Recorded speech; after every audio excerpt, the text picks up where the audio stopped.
Tignan nyo yung motor doon, oh. Natumba na. Ayan, kaninong motor to? Bigay nyo na lang sa akin. Oh, ito. Kanino to? Oh, ang lalim. Hanggang dyan. Kanino to? Oh. Wala, yung mga sasakyan nyo. Guys, ito yung mga binagyo. Oh. Yan, ayan. Tapos dilinisan konti dyan para makadaan ng isang sasakyan. Ano, tinumba rin ng mga ganyan, no?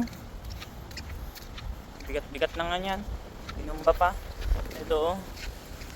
Ito ako sa tunnel, guys. Ang lakas ng hangin. Yeah.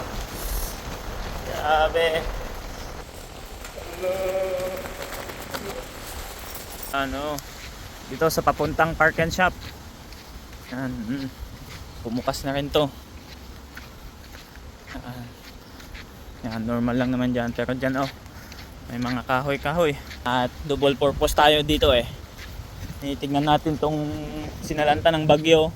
At yung gelato na yon, kung asaan naman nagpupunta. Lakas ng hangin, guys. Yan, tumba na rin yan, oh. Ang bigat-bigat niyan. Pero natumba. Teka, kalmahin muna natin yung hangin. Tsaka tayo lalagpas dito sa mga kahuyan na to. Kasi nakakatakot.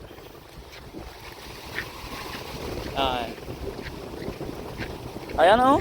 Tinumba niya. Mga puste ng mga bus stop.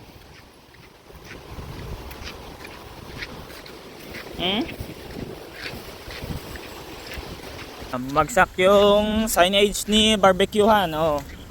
Ayan. Sabili ka na, punta tayo dito sa nabaha. Ayan na, guys. So, yung dagat. Oh, wala. Nay, wala ka ng lalakaran. Natumba na to.